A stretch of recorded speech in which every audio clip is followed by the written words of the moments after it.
Result गुरु Aamir sir YouTube channel में आपका हार्दिक अभिनंदन है, स्वागत है। देखिए आज ये मैं लेकर के आया हूँ इतिहास का क्वेश्चन है, जो कि अगर आप बीपीएससी टीआरई 3 की तैयारी कर रहे हो या फिर अगर आप सक्षमता 2 के लिए तैयारी कर रहे हो, वो सभी में ये महत्वपूर्ण होने वाला है। तो आप एक-एक के क्वेश्चन को ध्यान से देखेंगे, बहुत ही महत्वपूर्ण क्वेश्चन होने वाला है। देखिए पहला क्वेश्चन क्या कह रहा है, पहला क्वेश्चन है कि सिंधु सभ्यता का पत्तन नगर यानी बंदरगाह कौन सा था। आपके सामने ऑप्शन है कालीबंगन, लोथल, रोपर, उपयुक्त में से एक से अधिक, उपयुक्त में से एक से कोई नहीं। इसका जो सही आंसर हो जाएगा वो होगा आपका बी, लोथल। लोथल आ जाएगा। इसमें थोड़ी सी जानकारी ले लीजिए कि मोहनजोदड़ो का अर्थ होता है मृतकों का टीला। कभी कभी पूछ देता है कि मोहनजोदड़ो का अर्थ क्या होता है, तो इसका अर्थ होता है मृतकों का टीला। मोहनजोदड़ो हड़प्पा सभ्यता की सबसे बड़ी स्थलीय क्षेत्र और जनसंख्या में थी। रोपर पंजाब में सतलज नदी पर अवस्थित है। कभी कभी पूछ देगा कि रोपर जो है, रोपर ये किस नदी पर अवस्थित थी, तो रोपर पंजाब में सतलज नदी पर अवस्थित थी। सतलज नदी पर अवस्थित थी, जिसकी खोज किसने की थी, तो बीबी लाल ने, जिसकी खोज बीबी लाल ने की थी और यज्ञदत्त शर्मा ने की थी। कब, तो 1953 से 1956 ईस्वी के बीच में उन्होंने किया था। एक और इसमें जो महत्वपूर्ण बात है वो है कि रोपर की जब खुदाई हुई थी तो उसमें पाया गया था कि मालिक के साथ कुत्ता को दफन किया जाता था। वहां पे जब उसका जो कुत्ता होता था उसको मालिक के साथ ही दफन कर दिया जाता था। तो ये आपसे पूछ सकता है कि किस खुदाई में मालिक के साथ कुत्तों को दफनाने का प्रमाण मिला है, तो रोपर में। आइए नेक्स्ट क्वेश्चन देखते हैं। दूसरा क्वेश्चन है कि शिवाजी ने मुगलों को किस संधि के द्वारा किलों को हस्तांतरित करने के लिए कहा था या हस्तांतरित किया था। तो शिवाजी ने जो किया था वो आपका पुरंदर जो संधि हुआ था उसके द्वारा उन्होंने किया था। कब, तो 1665 ईस्वी में। 1665 ईस्वी में पुरंदर की संधि द्वारा किलों को मुगल को हस्तांतरित किया था। पुरंदर की संधि द्वारा शिवाजी आगरा दरबार 1666 में गए थे। आगरा के जयपुर भवन में शिवाजी को औरंगजेब ने बंदी बनाकर रखा था। याद रखिएगा कि आगरा के जयपुर भवन में ही शिवाजी को औरंगजेब ने बंदी बनाकर रखा था।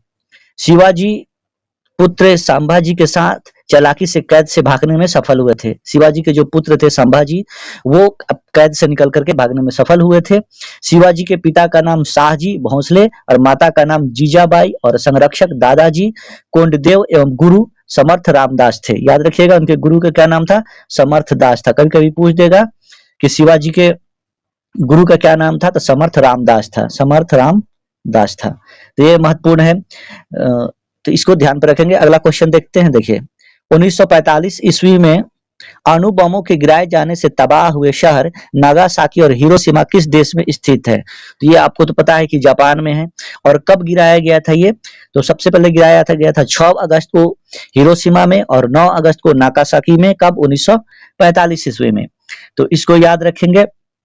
इसको जो हिरोशिमा पर जो बम गिराए गए थे 6 अगस्त को, उस बम का नाम था लिटिल बॉय। और जो 9 अगस्त 1945 को नागासाकी में गिराया गया था उसका नाम था फैट मैन। तो इसको याद रखेंगे। ये द्वितीय विश्व युद्ध के समापन हुआ था इसी जो परमाणु बम गिराया गया था उससे। अगला क्वेश्चन देखिए, कह रहा है कि निम्नलिखित में से किस पर अकबर की विजय होने की स्मृति में बुलंद दरवाजे का निर्माण किया गया था। यानी कौन सा वो विजय किए थे, तो गुजरात, डेक्कन, बंगाल। इसका जो आंसर होगा वो हो जाएगा गुजरात। गुजरात के शासक मुजफ्फर शाह द्वितीय को अकबर ने पराजित किया था। किसे पराजित किया था, मुजफ्फर शाह तृतीय को पराजित किया था। उसी की याद में ये आपका बुलंद दरवाजा बनाया गया था। अकबर ने टोडरमल को वजीर और वित्त मंत्री बनाया था। तो ये पूछ देगा कि टोडरमल अकबर के दरबार में क्या थे, तो वजीर थे और वित्त मंत्री थे।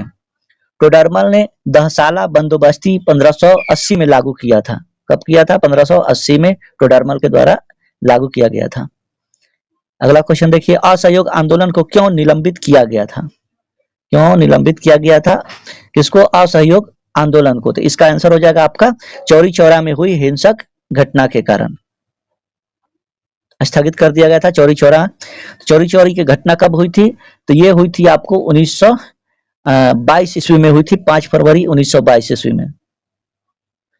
और यह स्थगित कब किया गया था गांधी जी के द्वारा, 12 फरवरी 1922 ईस्वी को। चौरी चौरा में कांड कब हुआ था, 5 फरवरी को। उसके एक सप्ताह के बाद 12 फरवरी को महात्मा गांधी ने असहयोग आंदोलन को स्थगित कर दिया गया। स्थगित कर दिया था। असहयोग आंदोलन कब शुरू हुआ था? तो ये आपको 1 अगस्त 1920 को शुरू हुआ था। असहयोग आंदोलन 1 अगस्त 1920 को शुरू हुआ था, इसको याद रखेंगे, महत्वपूर्ण है। कांग्रेस के नागपुर अधिवेशन में असहयोग आंदोलन को मंजूरी मिली थी। कहाँ ये मंजूरी मिली थी? तो कांग्रेस के नागपुर अधिवेशन में असहयोग आंदोलन चलाए जाने की मंजूरी मिली थी, इसलिए इसको ध्यान में रखेंगे। असहयोग आंदोलन शुरू करने के कई कारण माने जाते हैं, जैसे रॉलेट एक्ट, जालियांवाला बाग हत्याकांड, हंटर कमेटी की रिपोर्ट, भारतीय स्वराज की मांग। इन सब कारणों के चलते ही असहयोग आंदोलन की शुरुआत हुई थी और स्थगित हुआ था चौरी चौरा कांड होने के बाद, जो कि उत्तर प्रदेश में है। अगला क्वेश्चन देखिए, इनाम भूमि किसे दिया जाता था? इनाम भूमि किसे दिया जाता था? तो इसका आंसर हो जाएगा आपका विद्वान और धार्मिक व्यक्ति को। विद्वान और धार्मिक व्यक्ति को दिया जाता था। खालसा भूमि जो शाही भूमि थी, जिस भूमि का सारा राजस्व शाही खजाना में जमा होती थी। अलाउद्दीन खिलजी को अर्थशास्त्री सुल्तान कहा जाता था। अलाउद्दीन खिलजी को अर्थशास्त्री सुल्तान कहा जाता था। ये आपसे क्वेश्चन महत्वपूर्ण है, पूछ देगा कि अर्थशास्त्री सुल्तान किस शासक को कहा जाता था? अर्थशास्त्री सुल्तान सुल्तान किस शासक को कहा जाता था? तो अलाउद्दीन खिलजी को कहा जाता था। अगला क्वेश्चन देखते हैं। देखिए, भारत छोड़ो आंदोलन का नारा किसने दिया था? भारत छोड़ो आंदोलन का नारा किसने दिया था? तो ये महात्मा गांधी ने दिया था। कब दिया था इन्होंने? तो 8 अगस्त 1942 ईस्वी को। 8 अगस्त 1942 ईस्वी को महात्मा गांधी ने भारत छोड़ो आंदोलन का नारा दिया था। इसको आप ध्यान रखेंगे। महात्मा गांधी जी के द्वारा किया गया आंदोलन हिंसक आंदोलन बन गया धीरे धीरे देखते ही। अगला क्वेश्चन देखते हैं 78 क्या कर रहा है कि नील की खेती। अगला क्वेश्चन देखिए, कह रहा है कि नील की खेती करने वालों के विरुद्ध विद्रोह को प्रदर्शित करने वाले नाटक नील दर्पण के लेखक कौन है? ये कई बार पूछ चुका है, बीपीएससी का जो अधिकारियों के लिए एग्जाम होता है उसमें भी ये क्वेश्चन पूछ चुका है, और ये आपका टीआरई 1, 2 इस सब में भी हर बार ये संभावना रहती है पूछने का। सक्षमता परीक्षा में ये पूछ सकता है, इसलिए इसको याद रखेंगे, बहुत महत्वपूर्ण है। दीन बंधु मित्र ने नील दर्पण की रचना की थी। नील दर्पण पुस्तक 1859 में लिखी गई थी। कब लिखी गई थी? 1859 ईस्वी में दीन बंधु के द्वारा नील दर्पण लिखी गई थी। ये नीलों के दुर्दशा पर ये एक लिखी हुई किताब थी, इसको ध्यान रखेंगे, ये महत्वपूर्ण है। चूंकि गांधी जी के प्रयास से ही जो तिनकठिया पद्धति था उसको समाप्त किया गया था। ये कहाँ है? बिहार के चंपारण डिस्ट्रिक्ट में, यहाँ 1917 में महात्मा गांधी ने शुरू किया था। अगला क्वेश्चन देखिए, कह रहा है कि मराठा राज्य का दूसरा प्रवर्तक किसे माना जाता है? तो ये आपको माना जाता है बालाजी विश्वनाथ को। बालाजी विश्वनाथ को माना जाता है। बालाजी विश्वनाथ चित्तपावन ब्राह्मण थे। किस तरह के ब्राह्मण थे? चित्तपावन ब्राह्मण थे। 1708 ईस्वी में साहू जी महाराज ने इन्हें सेनाकर्ता बनाया था। साहू जी महाराज ने इन्हें सेनाकर्ता बनाया। पूछ देगा कि सेनाकर्ता किसे बनाया गया था या किनके द्वारा बनाया गया था? तो साहू जी महाराज के द्वारा बनाया गया था। किनको? बालाजी विश्वनाथ को। ये भी महत्वपूर्ण है। आगे देखिए, क्वेश्चन कर रहा है कि निम्नलिखित में से किस युद्ध से भारत में मुगल राज्य की नींव पड़ी थी? तो ये आपका हो जाएगा पानीपत का प्रथम युद्ध। पानीपत का प्रथम युद्ध कब हुआ था? 1526 ईस्वी में हुआ था। पानीपत का प्रथम युद्ध 1526 ईस्वी में हुआ था। किसके किसके बीच में हुआ था? ये याद रखिएगा, बहुत महत्वपूर्ण है। इब्राहिम लोदी और बाबर के बीच में। इब्राहिम लोदी और बाबर के बीच में ये युद्ध हुआ था। पानीपत का प्रथम युद्ध 1526 ईस्वी में इब्राहिम लोदी और बाबर के बीच में। इसी तरह से आप याद रखेंगे पानीपत का द्वितीय विश्व जो हुआ था वो 1556 ईस्वी में हुआ था। देख लीजिए, इसमें भी 6 है, इसमें भी 6 है। 1526 ईस्वी में, ये 1556 ईस्वी में हुआ था। तो द्वितीय विश्व युद्ध किस किस के बीच हुआ था? तो विक्रमादित्य हेमचंद्र और अकबर के बीच में हुआ था। पहला हुआ था इब्राहिम लोदी और बाबर के बीच में, और द्वितीय विश्व युद्ध हुआ था कौन सा? पानीपत का द्वितीय युद्ध। पानीपत का द्वितीय युद्ध हुआ था 1556 ईस्वी में, विक्रमादित्य हेमचंद्र और अकबर के बीच में हुआ था। इसी तरह से याद रखेंगे तृतीय पानीपत का युद्ध कब हुआ था? इसको भी महत्वपूर्ण है, तृतीय पानीपत का युद्ध। तो तृतीय पानीपत का युद्ध हुआ था 1761 ईस्वी में। 1761 ईस्वी में हुआ था। किसके किसके बीच? मराठा और अफगान के बीच हुआ था। मराठा और अफगान के बीच हुआ था। तो ये तीनों याद रखेंगे। तो इसका प्लासी का युद्ध कब हुआ था? ये भी कई बार पूछ देता है एग्जाम में। तो प्लासी का जो युद्ध हुआ था वो 23 जून 1757 ईस्वी को प्रारंभ हुआ था। 1757 ईस्वी को हुआ था प्लासी का युद्ध। 1757 ईस्वी को, 23 जून 1757 ईस्वी को। अगला क्वेश्चन देखिए क्या कह रहा है, निम्नलिखित में से किस युद्ध से भारत में मुगल राज्य की नींव पड़ी थी? मुगल राज्य की नींव पड़ी थी प्लासी का युद्ध, तिनकट युद्ध, सॉरी ये तो आपका हो गया, पानीपत के प्रथम युद्ध से हुआ था। अगला देखिए 81 क्वेश्चन कर रहा है, अफीम युद्ध किन के बीच लड़े गए थे? अफीम युद्ध किन के बीच लड़े गए थे? तो अफीम युद्ध आपको लड़ा गया था ब्रिटेन और चीन के बीच में लड़ा गया था। अफीम युद्ध में चीन की पराजय हुई थी और इसमें ब्रिटेन की जीत हुई थी, इसको याद रखेंगे। अगला क्वेश्चन देखिए कि पानीपत की दूसरी लड़ाई निम्नलिखित में से किन के बीच हुई थी? पानीपत की दूसरी लड़ाई किन किन के बीच में हुई थी? तो दूसरी लड़ाई जो हुई थी वो आपका अकबर और हेमू के बीच में हुई थी, और ये कब हुई थी? 5 नवंबर 1556 ईस्वी को। 5 नवंबर 1556 ईस्वी को, 5 नवंबर 1556 ईस्वी को अकबर और हेमू के बीच में हुई थी। अकबर इस युद्ध में विजय हुआ था और हेमू की हार हुई थी। हेमू हरियाणा के रेवाड़ी का रहने वाला था। हेमू विक्रमादित्य की उपाधि धारण करने वाला तथा दिल्ली पर शासन करने वाला अंतिम हिंदू शासक था। तो पूछ देगा कि दिल्ली पर शासन करने वाला अंतिम हिंदू कौन था? तो ये आपका हेमू था।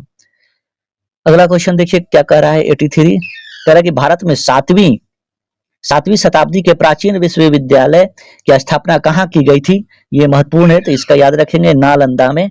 नालंदा में की गई थी। नालंदा विश्वविद्यालय की स्थापना किसने की थी? तो कुमार गुप्त ने की थी। नालंदा विश्वविद्यालय की स्थापना किसने की थी? क्योंकि ये अभी नालंदा विश्व युद्ध के उद्घाटन जो है प्रधानमंत्री के द्वारा किया गया, तो हो सकता है ये क्वेश्चन पूछ दे आप लोगों से। तो कुमार गुप्त के द्वारा कब की गई थी? 436 ईस्वी में की गई थी। याद रखेंगे, नालंदा विश्वविद्यालय की स्थापना कुमार गुप्त द्वारा 436 ईस्वी में की गई थी।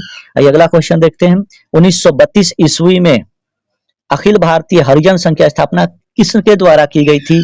तो ये महात्मा गांधी के द्वारा की गई थी। हरिजन पत्रिका भी महात्मा गांधी निकालते थे। पूछ देगा हरिजन पत्रिका के संपादक कौन थे? तो महात्मा गांधी थे। दलित को हरिजन गांधी जी ने ही नाम दिया था। दलित को हरिजन किसने नाम दिया था? तो गांधी जी ने ही दिया था।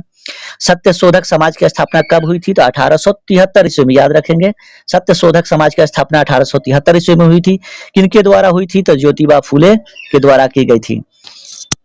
ये सब याद रखेंगे, महत्वपूर्ण है। अगला क्वेश्चन देखिए कह रहा है कि निम्नलिखित में से किसके शासनकाल के दौरान भारत में 1 रुपए का सिक्का टकसालित यानी मिंट किया गया था? इसको याद रखेंगे, ये अच्छा क्वेश्चन है। ये हो जाएगा शेरशाह सूरी के द्वारा ही 1 रुपए का सिक्का चलाया गया था। अगला क्वेश्चन देखिए क्या कर रहा है 86, गुजरात में साबरमती आश्रम की स्थापना गांधी जी ने किस वर्ष की थी? तो याद रखेंगे, साबरमती आश्रम की स्थापना किनके द्वारा की गई थी?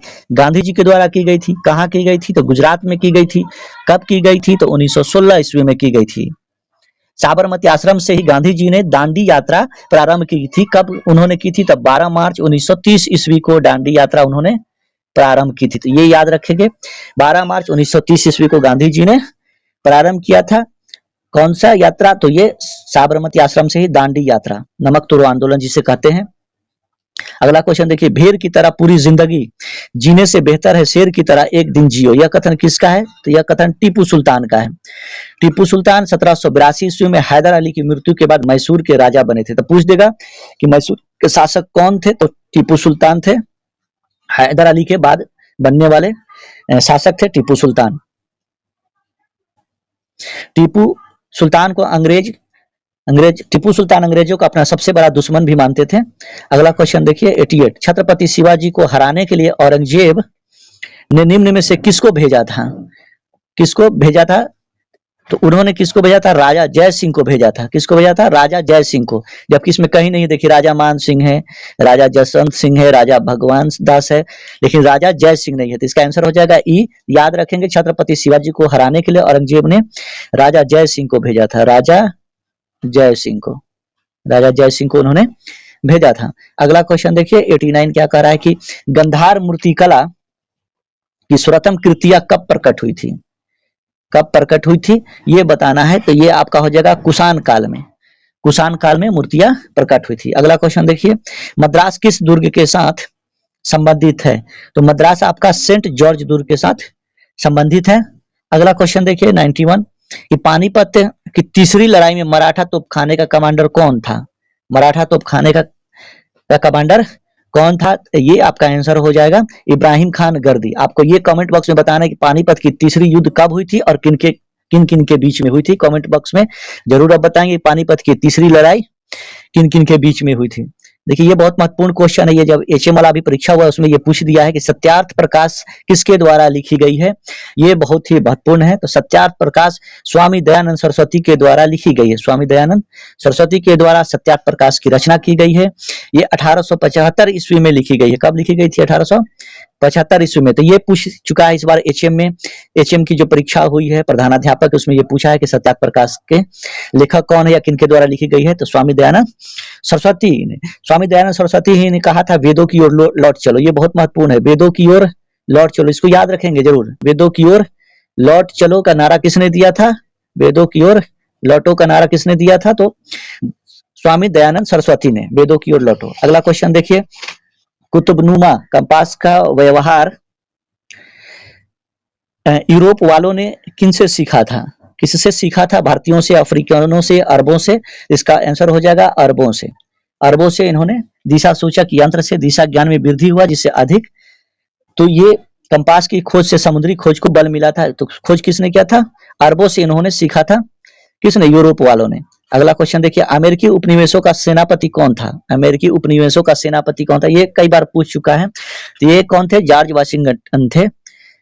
अमेरिकी 13 उपनिवेशों पर ब्रिटेन का अधिकार था। कितने उपनिवेशों पर अमेरिका का अधिकार था? तो 13 उपनिवेशों पर। अमेरिका के 13 उपनिवेशों पर ब्रिटेन का अधिकार था। याद रखेंगे। अमेरिकी उपनिवेशों का सेनापति किसे नियुक्त किया गया था? तो जॉर्ज वाशिंगटन को किया गया था।